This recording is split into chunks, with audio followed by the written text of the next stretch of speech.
Hey everybody, welcome back to Video Game Esoteric on our continuing series, the Unported playlist, where I take a look at some of my favorite unported arcade games of all time.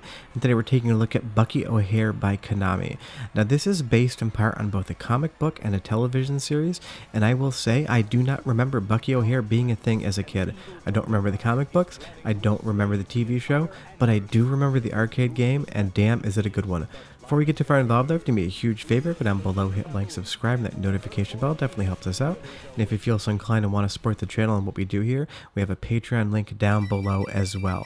But even if I don't remember the comic book and I don't ever remember seeing the TV show, Bucky O'Hare is classic Konami run and gun and beat 'em up style arcade goodness, and that means it's going to be an amazing game, because back in the 90s, Konami made amazing beat 'em ups, and I feel like they were always trying to chase the success with the licensed games when they hit it big with the Simpsons arcade game, and Bucky O'Hare is in that same kind of vein.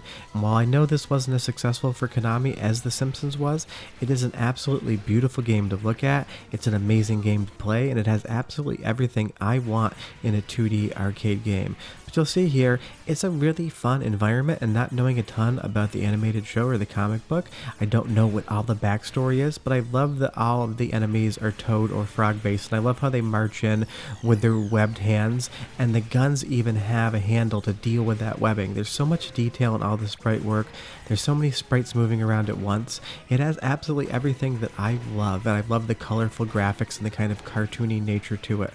But I will say, as colorful and childlike as it looks like, this game is quite challenging.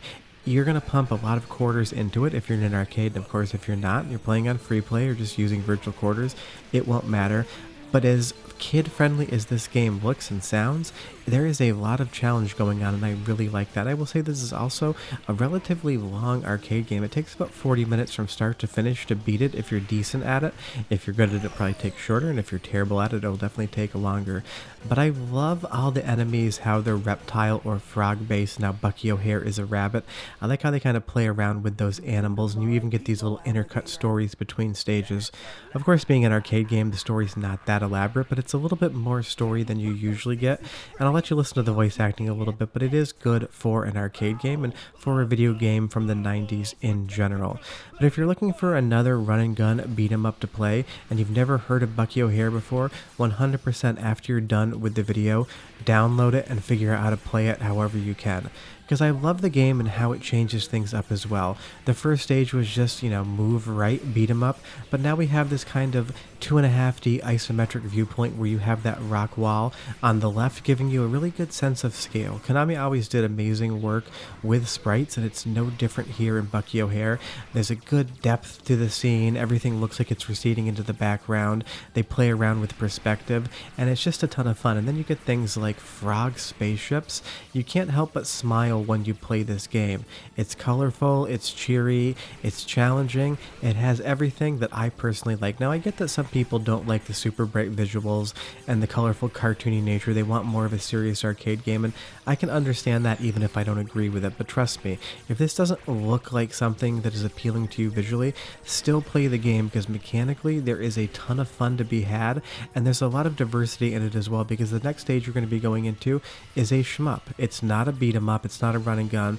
They love changing the different kind of levels, and I like that in a beat 'em up. And I've mentioned in previous videos where sometimes I feel like towards the end of a beat 'em up, I'm a little bit bored with doing the same thing. It kind of gets slightly repetitive, and by the end I'm thinking, okay, I played enough, what's next? What can I play next? I love when developers mix up genres in arcade games, because just as soon as you feel like you've kind of played as much beat 'em up as you want to, it's going to go ahead and 100% pivot and give you something different. But I told you I'd let you listen to the dialogue, so go ahead and enjoy that for about 10 seconds, and then enjoy 30 seconds of the soundtrack, because it's quite good as well, and I'll be right back. Take a look out there! That's a climate converter! Oh no, they're forcing the slaves to build one here too! They've gone too far. No fly-sucking, slimy, croaking piece of sludge toad is taking over Planet Punk. Matey, here's what we gotta do, and we gotta do it fast!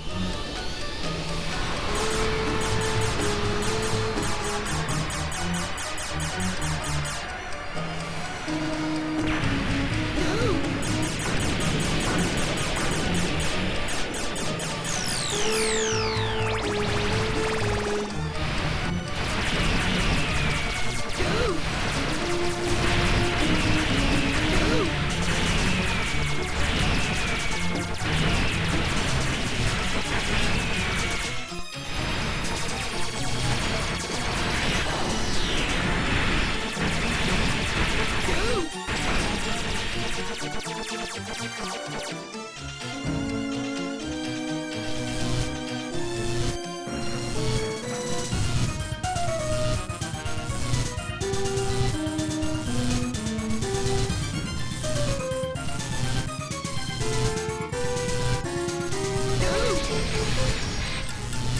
mean, considering the 90s were notorious for having bad video game dialogue, the dialogue in this game is outstanding. And I love the soundtrack as well. It's bright, it's cheery, it's exactly what you would expect to be married to visuals like this. But Konami also had some great 2D hardware on their hands back in the 90s in arcades, because this sprite of the anglerfish is massive and it fills almost half of the screen, and this game is constantly running at a locked 60 frames a second, so as far as the performance of the gameplay is concerned as well, it's spectacular. But I love that giant sprite of the ship there as well. I mean, when you're working off a comic book and a television series, you have a lot of reference material to work with, but of course when you're translating that over into 16-bit sprite work and video game art, you need to be careful to make sure you're faithful to the source material, and Bucky O'Hare definitely is. I actually watched about 10 minutes of an episode on YouTube, and it definitely has the same vibe of the video game. And there were a lot of other Bucky O'Hare games as well, and it seems like the arcade game from Konami's kind of been a little bit forgotten about compared to the other games, and I do remember seeing this in arcades, but I will say, I have not seen this since it was released. It probably didn't do very well, and I have never seen a Bucky O'Hare cabinet since, so obviously I'm assuming most people don't know about the game, or maybe played it once back in the 90s and have never seen it again. So hopefully if you've never heard of this, or if you're seeing it again for the first time after like 20 years, you're going to want to go and play the game afterwards, because I love when people either discover a new game to play based on this series, or they remember something they forgot from their childhood and want to go back and re-experience it. That makes me so happy when people say that, so hopefully it happens here again. But I love how constant the game is just changing up the environments. Now we're in space, we're jumping over these meteors, now we're on a gigantic toad-based carrier ship. I love how they're just pushing that frog theme as hard as possible, because the big bad villain of the game is toad-based, so it definitely works. But it's always mixing itself up. Sometimes you're fighting a lot of small enemies, sometimes you're fighting big ships, sometimes you're playing as a shmup. Every single level has a new mechanic or gimmick for you, and I do love that. Now we're on Planet Rat. I love that name. This reminds me a lot of Puli Rula on the FM Towns Marty and the Taito arcade game as well, that also has a desert scene. None of these games were made by the same people, they were made by different companies, but for some reason it just kind of reminds me of another one of my favorite weird beat-em-ups of all time. And I'm surprised this wasn't ported to the Super Nintendo, because even if it had to have a graphical downgrade, this looks very similar to a Super Nintendo game, so I'm surprised it didn't make it over to that console. But today, why has it not been re-released on anything? It's the same answer for a lot of the Unported playlist games. This is based on a licensed comic book and TV show, and I'm sure Konami no longer has the licenses to that, so to re-release it they would have to re-license the property, and considering not many people even know who Bucky O'Hare is that I've talked to, it's not surprising, because Konami would probably never make their money back. But leave me a comment down below, do you remember Bucky O'Hare, the comic book or TV show?